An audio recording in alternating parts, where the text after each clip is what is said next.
This is Rostra, the St. Theodore Guerin Junior Classical League podcast, where we bring the lessons of classical study into the light for the benefit of all.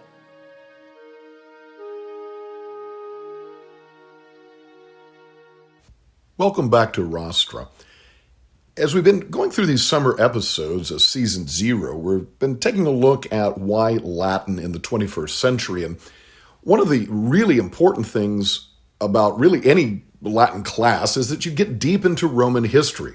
And a natural question might be, well, then who cares about that? Why talk about Roman history, especially since it's so ancient, right? We're talking stuff from 2,000 years ago. What's the point?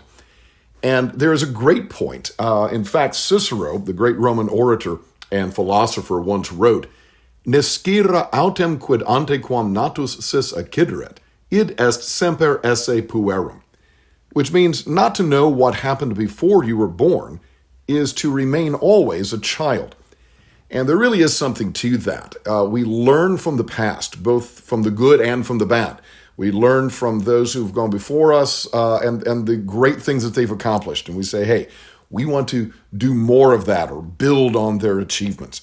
And we also look at the areas where they failed. And we say, we don't want to make those mistakes again, but we have to know what those mistakes were in order for us to avoid them. And of course, Roman society is no different from any others. It was filled with highs and lows, and there are lessons to be found in both. And a lot of what we talk about in Roman history, especially in a high school class or very often in a collegiate class, we'll get into politics and military history.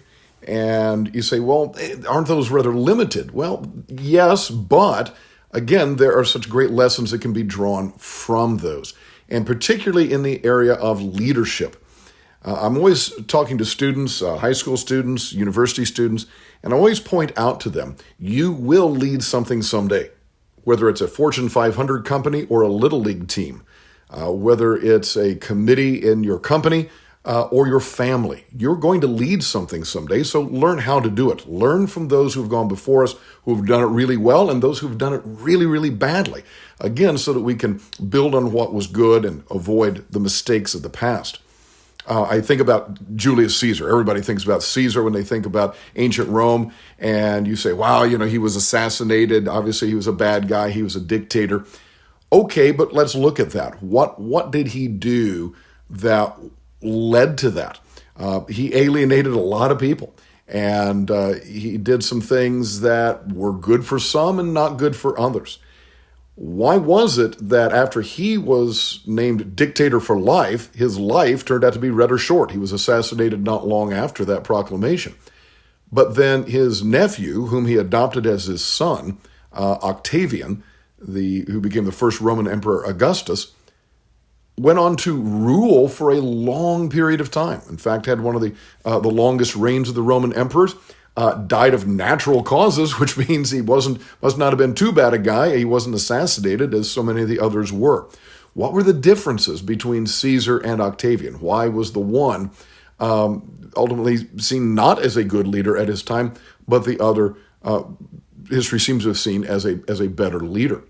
And even with Caesar himself, there may have been some bad things, but there were also some good things. We look at his military leadership and the way he led his men. Now, you may argue and say, well, what he did leading his men, especially with the wars of conquest in Gaul, that was bad. You can have that conversation, absolutely. But take a look at the leadership itself. Here was a man who was the dux, the general of the Roman army, yet he would get down off his horse and fight alongside his men.